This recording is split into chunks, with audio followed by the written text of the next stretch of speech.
Hey guys, welcome back to my YouTube channel. ನಾನಿವತ್ತು ಡಂಬಲ್ಸ್ನ ಹೇಗೆ ಮಾಡೋದು ಅಂತ ಹೇಳ್ಕೊಡ್ತಾ ಇದ್ದೀನಿ.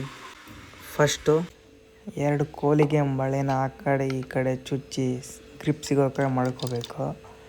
ಆಮೇಲೆ ಆ ಸೈಜಿನ ರಟ್ನ ಕುಯ್ಕೊಂಡು ಅದಕ್ಕೆ ಎಷ್ಟಾಗುತ್ತೆ ಅಷ್ಟು ಮಣ್ಣನ್ನು ರೆಡಿ ಮಾಡಿ, ಮರಳು ಸಿಮೆಂಟು ಜಲ್ಲಿನ ಒಂದು ಬುಟ್ಟಿಗೆ ಹಾಕ್ಕೊಂಡು ಎರಡಕ್ಕೂ ಎಷ್ಟು ಬೇಕೋ ಅಷ್ಟನ್ನು ಮೊತ್ತ ಹಾಕ್ಕೊಂಡು ಅದನ್ನು ಕಲಿಸ್ಕೋಬೇಕು ಕ್ಲೀನಾಗಿ. ಆಮೇಲೆ ನಿಮಗೆ ಎಷ್ಟು ಸಿಮೆಂಟ್ ಬೇಕೋ ಸಿಮೆಂಟ್ ಹಾಕ್ಕೊಳ್ಳಿ ಅದಕ್ಕೆ ತಕ್ಕಂಗೆ.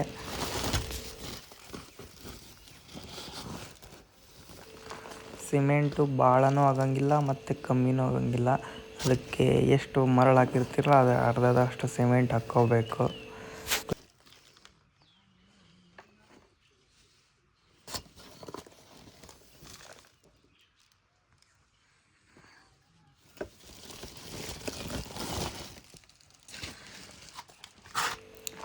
ಆಮೇಲೆ ಮರಳು ಸಿಮೆಂಟು ಜಲ್ಲಿ ಎಲ್ಲ ಕ್ಲೀನಾಗಿ ಮಿಕ್ಸ್ ಮಾಡ್ಕೋಬೇಕು. ಫುಲ್ ಮಿಕ್ಸ್ ಮಾಡ್ಕೊಳ್ಳಿ ಕ್ಲೀನಾಗಿ.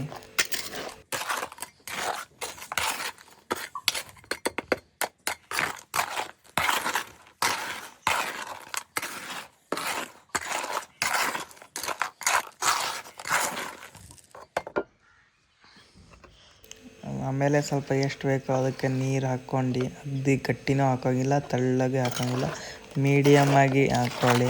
ಮಿಕ್ಸ್ ಮಾಡ್ಕೊಳ್ಳಿ ಕ್ಲೀನಾಗಿ. ಅದು ಸಿಮೆಂಟು ಮರಳು ಎಲ್ಲ ಮಿಕ್ಸ್ ಆಗಂಗೆ ಫುಲ್ ಮಿಕ್ಸ್ ಮಾಡ್ತಾಯಿರಿ ಕ್ಲೀನಾಗಿ, ಒಂದು ಲೆವೆಲ್ಲಾಗಿರಲಿ. ನಾನು ಸ್ವಲ್ಪ ಗಟ್ಟಿ ಆಯಿತು ಅಂತ ಇನ್ನೊಂದು ಸ್ವಲ್ಪ ನೀರನ್ನ ಆ್ಯಡ್ ಮಾಡ್ಕೊಳ್ತಾ ಇದ್ದೀನಿ.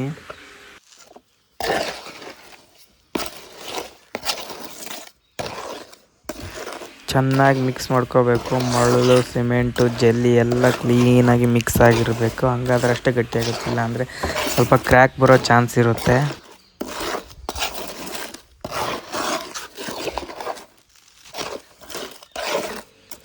ಆಮೇಲೆ ಈ ಥರ ಬಾಕ್ಸ್ನ ಕಟ್ ಮಾಡಿ ಎಷ್ಟು ಸೈಜ್ ಬೇಕೋ ನಿಮಗೆ ಅಷ್ಟು ಸೈಜಿಂದ ಮಾಡಿ ಇಟ್ಕೋಬೇಕು. ಆಮೇಲೆ ಆ ಪ್ಲ್ಯಾಸ್ಟಿಕ್ ಪೈಪಿಗೆ ಮಳೆಯನ್ನು ಸಿಕ್ಸಿಟ್ಕೊಂಡಿರ್ತಿಲ್ಲ ಅದರೊಳಗೆ ಇಟ್ಟು ಕ್ಲೀನಾಗಿ ಮಿಕ್ಸ್ ಮಾಡಿರೋ ಸಿಮೆಂಟು ಮರಳನ್ನು ಹಾಕಿ ತುಂಬಿ ನೈಸ್ ಮಾಡಿ ಸ್ಟ್ರೈಟ್ ಇರಬೇಕು ಪೋಲು.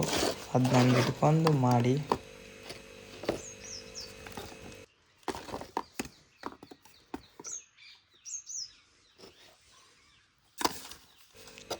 ಕ್ಲೀನಾಗಿ ಸ್ಟ್ರೈಟ್ ಇಟ್ಕೊಂಡು ಆ ರಟ್ಟಿನ ಬಾಕ್ಸ್ ಫುಲ್ ಲೆವೆಲ್ ತನಕ ಸಿಮೆಂಟು ಮರಳು ಹಾಕಿ ಕ್ಲೀನಾಗಿ ನೈಸ್ ಮಾಡಿ ಹಾಕಿ ಒಂದು ಕಡೆಗೆ ಇಟ್ಟಿರಿ. ಒಂದು ಸೈಡ್ ಅಷ್ಟೇ ಮಾಡ್ಕೋಬೇಕು ಇದನ್ನ. ಆಮೇಲೆ ಇದು 2-3 ದಿನ ಒಣಗಿದ ಮೇಲೆ ಅದನ್ನ ಉಲ್ಟಾ ಮಾಡಿ ಇನ್ನೊಂದು ಸೈಡ್ ಮಾಡ್ಕೋಬೇಕು. ಆವಾಗ 2 ಕಡೆ ಡಂಬಲ್ಸ್ ಆಗುತ್ತೆ.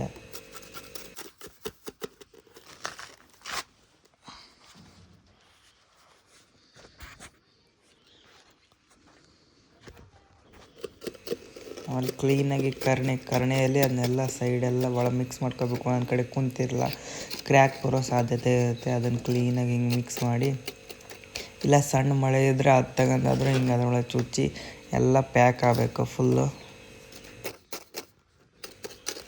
ಒಂದೊಂದೇ ಸೈಡ್ 2 ಡಂಬಲ್ಸನ್ನ ಮಾಡಿ ನೆಕ್ಸ್ಟ್ ವೀಡಿಯೋದಲ್ಲಿ ಈ ಬಾಕ್ಸ್ ಹೇಗೆ ಮಾಡೋದು ಅಂತ ಹೇಳ್ಕೊಡ್ತೀನಿ.